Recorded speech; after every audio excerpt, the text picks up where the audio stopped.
It's been a very busy week for the Fallout 4 community. We've had Far Harbor released, and of course there is a beta test for modding support on the Xbox. So let's get on with this.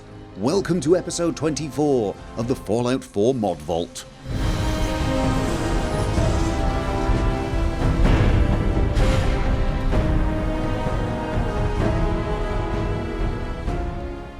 A few months ago I covered a mod called NCR Ranger Veteran Armor, which brought the iconic armor from Fallout New Vegas over to Fallout 4. But there is now a new interpretation of this armor called the Scavenged NCR Armor. This mod actually gives you two different versions of this armor, one with a short jacket and the other with a long coat. Both look great and both give off a survivalist vibe. As with the previous mod, the gas mask and helmet are separate, so you can wear one or the other. But this mod also comes with some accessories. You get a couple of shoulder holsters and a couple of hip holsters. One for right, one for left, and you can choose which to wear. You can wear one or all four. They look great, and one of the shoulder holsters actually comes with a knife that goes on your back, and it looks pretty intimidating and only adds to the survivalist vibe. But the thigh holsters definitely look better with the short jacket rather than the long coat because of clipping issues.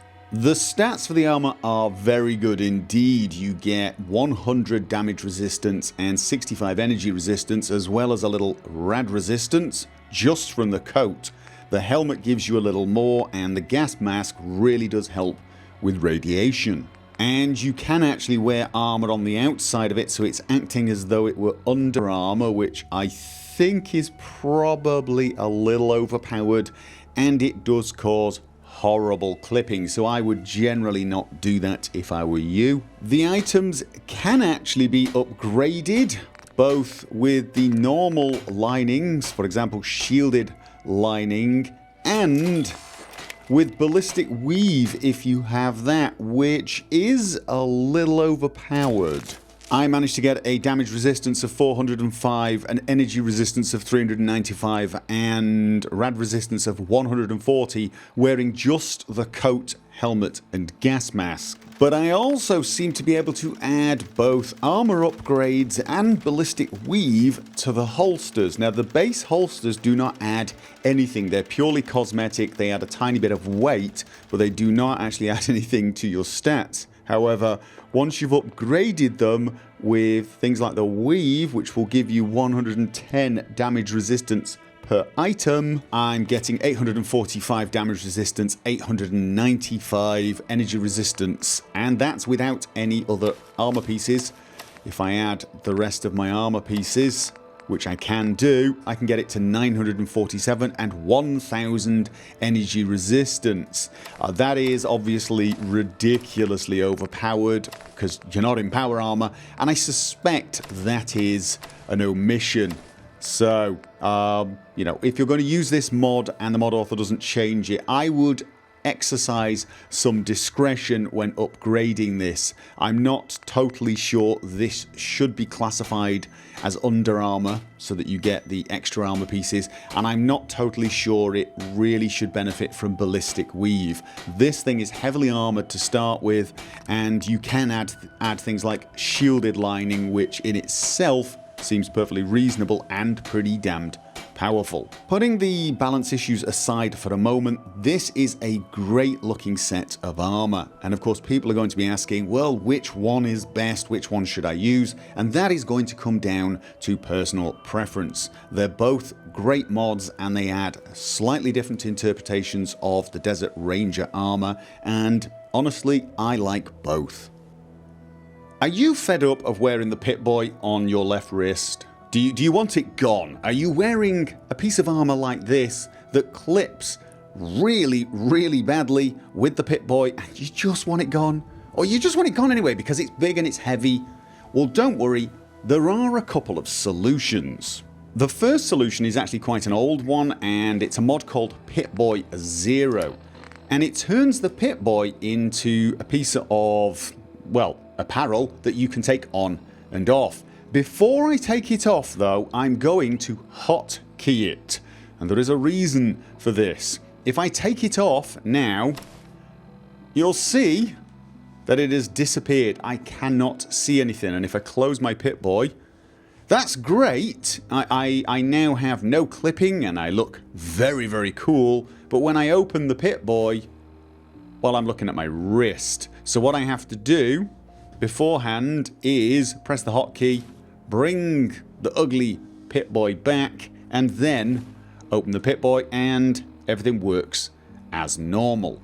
But if that seems a little too much hassle for you, don't worry, there is a brand new mod by my old friend Vivanto called PipboyRemover, and as you can see, it's removed the Pip-Boy. When I open the Pip-Boy, it's still there. I close the Pip-Boy, Pip-Boy gone, open it, there you are. No need to hotkey anything, no chance of getting it wrong. Whenever you open the Pip-Boy, it magically appears back on your wrist. I tested the mod whilst in power armor and you still get the heads up display Pip-Boy as per normal, so no change there.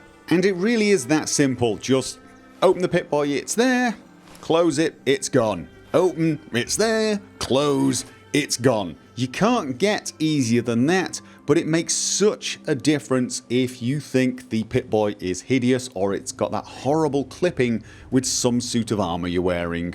Brilliant mod, loving it.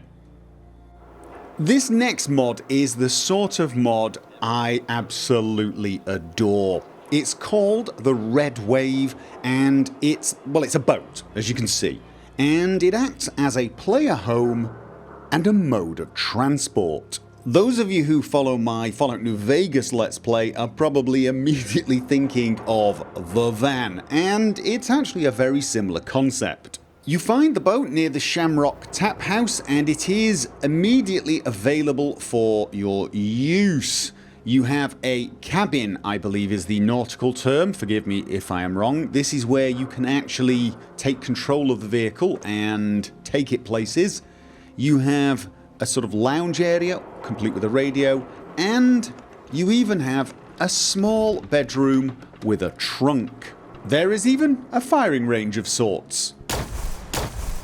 And you have a terminal that will allow you to play any of the tapes you have in your inventory. And the area outside the boat even contains some workbenches and containers and of course a powered armor repair station.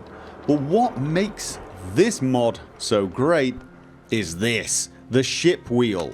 When you activate it, you can take the boat somewhere else. I'm going to take it to the castle. And there you have it. We are now moored close to the castle. Of course, we can select even more destinations. And there you are. We're at the Taffington Boathouse. Now, if I go along to my map, I can actually see the boat. There is a map marker on the boat. And if I fast travel to any of the other places, there is no boat there. The boat has actually moved with me. The settlements it is limited to seem to be ones along rivers and the coastline, which of course does make sense. So it's a tiny bit limited in that it can't get to places like Sanctuary, which, you know, is a shame but perfectly reasonable. But this mod is great not just because it gives you a very immersive way of fast travelling to certain places around the Commonwealth. It also allows you to take a personal storage of weapons and ammo, something that you cannot share in the standard workshop. If I go along to the workshop, whilst I can share junk and whenever I try and build anything, I won't have access to any of the weapons or ammo that I have stored anywhere else in any of my settlements. With this boat, I can actually carry huge stockpiles of weapons and ammo, and wherever I go, I won't be too far away from it. So if I want to go along and do some work on Nordhagen Beach, I will arrive there with all of the items I need to do adventuring. I can always go back there and pick these items up. As a player home, the boat is pretty bare bones. It does not have anything like crafting stations, but you always seem to be moored pretty close to a settlement. This seems to be a great way to provide a limited form of travel around the Commonwealth while providing a sort of supply base that you can go back to reasonably quickly and get more ammo, more chems and that sort of thing. It's a great idea. I think it's just brilliantly done, and honestly this is one of those mods I'm going to seriously think about adding to my load order. This is Wasteland Melody's Chinese Assault Rifle. And for those of you that don't know, the Chinese Assault Rifle was one of the weapons from Fallout 3, and its inspirations in real life are fairly obvious. In all ways it behaves just like the other assault rifle, although I did notice it is considerably more powerful. It handles pretty much as you would expect and is pretty easy to use in combat, although I will point out that when you reload there is a slight clipping. There is a slight clipping with the side of the weapon. Apparently that is unavoidable because of the way Fallout 4 handles animations. The upgrades for this weapon are pretty standard. You can have a snub barrel if you want. There is a folding stock and even a marksman stock, which looks pretty damned cool. The magazine can't be upgraded, but the sights can. You can add a reflex sight. And you have a choice between no muzzle and muzzle brake, although I don't really see any reason to take the muzzle brake off. One thing I did notice about the reflex sight is that it leaves the iron sight up, so your vision is a little more restricted than normal. However, you still get the bonus to accuracy when using the reflex sights, so it may still be worth it.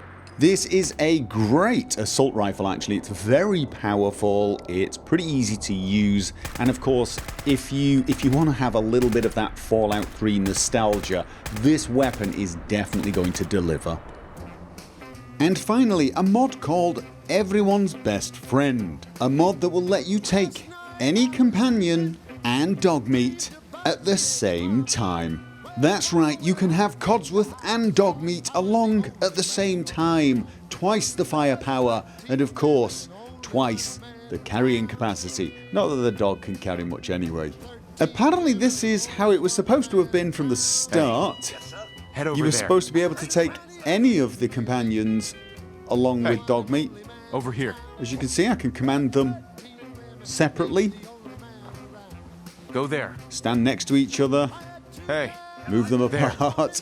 Full control, both as normal companions. No hacks were used, no, major tweaks or cheats. Just a simple mod that gives you both companions. Now I know some people are going to ask whether or not they could have, say, Codsworth plus one other companion instead, and it isn't quite as easy. The game does treat the dog differently to all of the other companions, including the robots you create for yourself.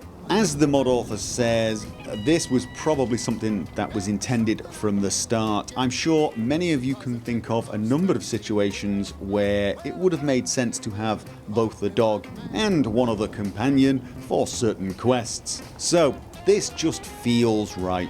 Simple mod, great mod, does exactly what it says on the tin. And that is all we have time for this week. I'm going to be ending with screenshots that you guys have been posting. As always, very impressed with the work you guys are doing. If you would like to post a screenshot for me to use at the end of my videos, there is a link down below to a video that will show you exactly how you can do that. It's been a busy week for me, as many of you know, and it's probably going to get even busier over the next few months. Of course, we've got Far Harbor DLC being released, and the Xbox mods are going to go live sometime very soon. They're already in beta testing right now. But I should be back next week with more great mods to show you, and I hope you can join me for that video or any of my other videos. And whichever video you decide to join me for, I look forward to seeing you there, and until then, remember, as always, have fun. If you're curious as to whether I've covered a mod in one of my videos, feel free to go along to my website gophersvids.com and check the search functionality out. Just type the name of the mod you're interested in, open up the settings and filter by mods only. Click for search and you will see whether or not I've covered that mod. Click on the mod and it will also show you any of the videos this mod appears in.